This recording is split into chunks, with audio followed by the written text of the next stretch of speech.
वरिष्ठ नागरिक क्लब्र 12तम वार्षिक उत्सव पालित चौदर पौरपालिकार हाउसिंग बोर्ड एक घरे मंडप सभापति प्रताप सामल अध्यक्षतार अनुष्ठित हो कार्यक्रम को स्थानीय विधायक शोभित विश्वाल उद्घाटन करने वरिष्ठ नागरिकों विभिन्न दिग उपर आलोकपात करते सरकार विभिन्न सहयोग प्रतिश्रुति देते मुख्य अतिथि भाव पौर उपाध्यक्ष शुभेन्दु सामल जोगदे नूतन घर सहित सुरक्षा जोगाई देवाई निवेदन करते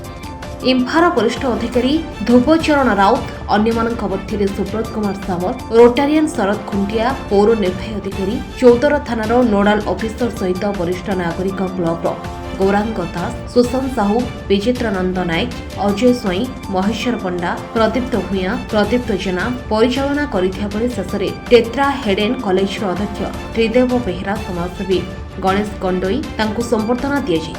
समाजसेवी गणेश गंडोई को संबर्धना दिया प्राक्तन विधायक प्रभात रंजन विश्वाल भर्चुआल माध्यम वरिष्ठ नागरिक मानक शुभेच्छा जणाइथिले शताधिक वरिष्ठ नागरिक बुद्धिजीवी जोग देथिले आज आम चौद्वार स्थित वरिष्ठ नागरिक क्लब्र आज थिला 12तम वार्षिक उत्सव आउ 12 वर्षर पूर्ति उत्सव रे आज आम समस्ते चौद्वार कोण अनुकोण केवल चौद्वार म्युनिसिपालिटी एरिया नुहे समग्र चौद्वार पंचायत जो अच्छी एवं विभिन्न ग्रामांचल विभिन्न सहरांचल आमर 6 खंड 7 खंड मौजार समस्त वरिष्ठ नागरिक शह शह संख्यार परिवार धरी उपस्थित थे। आज वरिष्ठ नागरिक क्लब्र जन्मदिन हिसाब से ये वरिष्ठ नागरिक मानू सुरक्षा राज्य सरकार आउ जो जो सुरक्षा दबा कथा जो जो सुविधा दबा कथा तापर मान्यवर विधायक को मान्यवर सांसद को ये आम अनुरोध करूँ जो असुविधाटी हो गोटे वरिष्ठ नागरिक समाज में जेहेतु परिणत बयस आम क्लब टी गोटे चौद्वार प्रथम करी क्लब आ जो क्लब को निजे मान्यवर पूर्वतन विधायक आशीर्वाद एवं वर्तमान विधायक शोभित विश्वाल आशीर्वाद आज ये क्लब ये आम सुंदर भाव में ये गठन करूँ से आज समस्ते भूयस प्रशंसा कलु एवं आगामी दिन में वरिष्ठ नागरिक क्लब्र जो समस्या अच्छी से समस्या को समाधान कर आज निजे विधायक ये मत व्यक्त करते मु बेसी कृतज्ञता ज्ञापन करी समस्त वरिष्ठ नागरिक माने निजे एकाठी हो निज मानकर परिवार समस्या को गोटे जगार बसी केमती लाघव कर गुरुत्वारोप करेंगे एवं आगामी दिन में समग्र चारबाटिया कहीं चौद्वार पौरांचल जहाँ आमर आवश्यकता अच्छी वरिष्ठ नागरिक मानक नहीं सुरक्षा को नहीं दैनंदिन व्यापार को नहीं तापर सरकार पाखे दाबी उपस्थापित कर आज विधिवत भाव में आमर अनुरोध करागला अनुरोध जरिए निष्पत्ति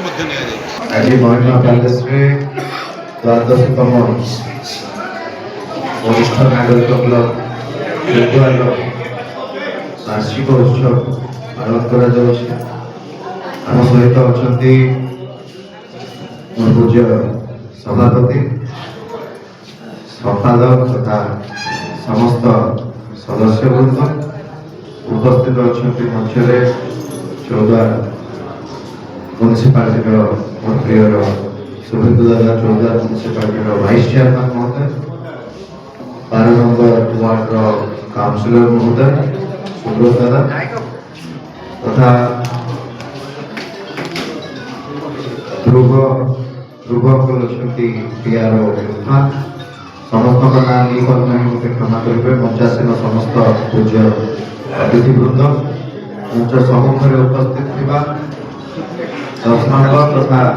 19 नंबर 10 नंबर तथा 19 नंबर मोर समस्त पूज्य गुरुजन मोर माँ माने मोर दादा खुड़ी वरिष्ठ नागरिक क्लब चौद्वार समस्त सदस्यवृंद मोर पूज्य सदस्यवृंद उपस्थित अच्छा वरिष्ठ सांबादिकगण समस्त को आज द्वादशतम वार्षिक उत्सव में बहुत बहुत अभिनंदन शुभेच्छा शुभकामना ज्ञापन करुँगी कहबी आपंकर नातीटी हिसाब से पुटी हिसाब से पाद थापिली ये कार्यक्रम में जिते पाद थापिली सतरे मोर देह असुस्थ रही मोर मन ଦୃଢ ରହିଲା ଆପଣ ମାନଙ୍କୁ ଦେଖିକି। କାରଣ ଏଇଭଳି ଏକତା ମୁଁ ଭାବୁଛି ଆଜିର ଯୁବପିଢି ମାନଙ୍କ ପାଖରେ ବି ଏଇଭଳି ଏକତା ନାହିଁ ଯୋଉଭଳି ଏକତା ଆପଣ ମାନଙ୍କ ପାଖରେ ଅଛି। ଆପଣ ମାନଙ୍କ ପାଇଁ ଆମେ ମାନେ ଦିଗ୍ଦର୍ଶନ ପାଇପାରୁଛୁ। ଏହା ଦେଖିଲେ ପ୍ରତାପ ବାବୁ ଏବଂ ତାଙ୍କ ଟିମ୍ ପ୍ରାୟ ବିଗତ 1 ମାସରୁ ଉର୍ଦ୍ଧ୍ୱ ହବ ଚେଷ୍ଟା ତାଙ୍କର ଜାରି ରଖିଥିଲେ ଯେ ଭାରତର ବାର୍ଷିକ ଉତ୍ସବକୁ କେଉଁଭଳି ଭାବରେ ଆମେ ସଫଳ କରିବା ଏବଂ ତାଙ୍କର ଏ ବୟସରେ ସେ ଯେଉଁଭଳି ପ୍ରଚେଷ୍ଟା ଜାରି ରଖିଥିଲେ ତାଙ୍କ ପାଖରେ ମୋର ମୁଣ୍ଡ ନଇଁ ପଡୁଛି। ତେଣୁ ସବୁବେଳେ ଭଗବାନ ସେମାନଙ୍କୁ ଶକ୍ତି ଦିଅନ୍ତୁ, ଯେଉଁମାନେ ସଂଘର କର୍ମକର୍ତ୍ତା ଅଛନ୍ତି, ଯେଉଁମାନେ ସଂଘର ସଦସ୍ୟ ଅଛନ୍ତି, ପ୍ରଭୁ ଜଗନ୍ନାଥ ସେମାନଙ୍କୁ ଦୀର୍ଘାୟୁ କରନ୍ତୁ, ସୁସ୍ଥ ରଖନ୍ତୁ। ଏଇଭଳି ଭାବରେ ସଂଗଠନକୁ ସେମାନେ ଆଗକୁ ବଢେଇ ନିଅନ୍ତୁ। ଏବଂ ଧନ୍ୟବାଦ ଦେବି ବଡ଼ ଭାଇ ଶୁଭେନ୍ଦୁ ଭାଇଙ୍କୁ। ଆମେ ସମସ୍ତେ ଜାଣିଛେ ଗୋଟେ ବିଧିର ବିଳମ୍ବନା ଭିତରେ ସେ ଗୋଟିଏ ମାସ ଧରି ଘାଣ୍ଟି ହେଉଛନ୍ତି। ତା ସତ୍ତ୍ୱେ ବି এই সংঘ সহিত কিভাবে সামিল হয়ে কিভাবে এই কার্যক্রম আগুন। ଚୌଦ୍ୱାରରୁ କାହ୍ନୁ ବେହେରାଙ୍କ ରିପୋର୍ଟ, ପ୍ର ନ୍ୟୁଜ୍ ପ୍ରତିଦିନ ଓଡ଼ିଶା।